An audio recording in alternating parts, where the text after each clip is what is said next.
Titan पनडुब्बी का मलबा पानी से बाहर निकाल लिया गया। मलबे की जांच के बाद एक्सपर्ट ने कई खामियों का दावा किया।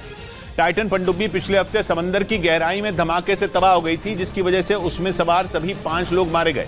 अब मलबे की जांच में दावा किया गया कि पनडुब्बी की खिड़कियां कमजोर थी और उसकी वायरिंग भी बेहद खराब थी, जिसकी वजह से यह पनडुब्बी हादसे का शिकार हुई। उसके मलबे की जांच करने वाले एक्सपर्ट ने दावा किया कि टाइटन पनडुब्बी की खिड़कियां समंदर में 12,500 फीट की गहराई तक जाने के लायक नहीं थी। जांच टीम ने आशंका जताई कि गहराई में जाने पर पनडुब्बी में दरारें बन गई होंगी और उसके पाइप और बाहरी हिस्सों में लीकेज भी हो गई होगी और ज्यादा दबाव की वजह से उसमें धमाका हो गया होगा। हालांकि मलबे की जांच कर रही टीम का कहना है कि इस भयावह घटना की वजहों का पता लगाने में थोड़ा समय लग सकता है। समंदर से निकाले गए पनडुब्बी के मलबे की जारी की गई तस्वीरें पहचानने लायक नहीं बची। 18 जून को ये पनडुब्बी टाइटैनिक जहाज का मलबा दिखाने के लिए कनाडा के न्यूफाउंडलैंड से रवाना हुई। इस बीच यूक्रेन से करीब 16 महीनों से जंग लड़ रही रूसी सेना ने दावा किया कि उसके टैंकों ने खार्किव में मौजूद यूक्रेन की कई बख्तरबंद गाड़ियों को तबाह कर दिया।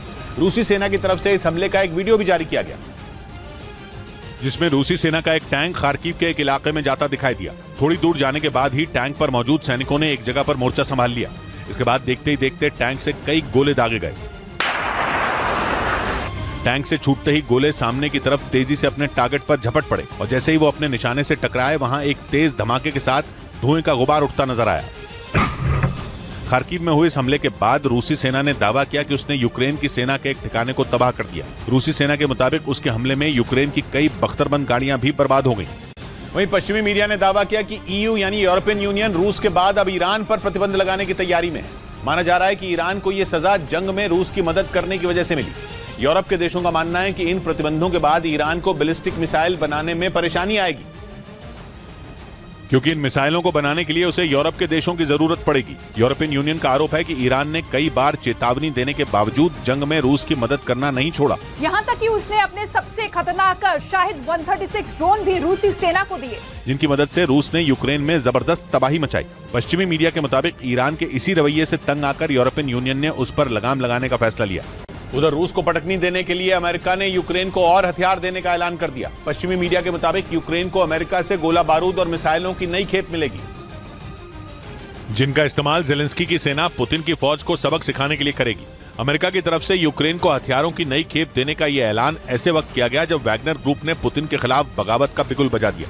पश्चिमी मीडिया के मुताबिक अमेरिका ने यूक्रेन को $50 करोड़ यानी भारतीय रुपयों में करीब 4,000 करोड़ की मदद देने का ऐलान किया, जिसके तहत गोला बारूद, मिसाइलें और बख्तरबंद गाड़ियां यूक्रेन भेजी जाएंगी। मतलब ये कि वैगनर ग्रुप से मिले झटके के तुरंत बाद यूक्रेन और अमेरिका पुतिन को एक और बड़ा झटका देने की तैयारी में है, जिसने पुतिन की टेंशन बढ़ा दी। इस बीच पश्चिमी मीडिया के मुताबिक यूक्रेन जल्द ही पोलैंड से ऐसी घातक मिसाइलें खरीदने वाला है जो जमीन के साथ ही समंदर में भी तबाही मचा सकती हैं। दावा किया गया कि ये मिसाइलें करीब 250 किलोमीटर की दूरी पर मौजूद दुश्मन को मार गिराने में सक्षम है।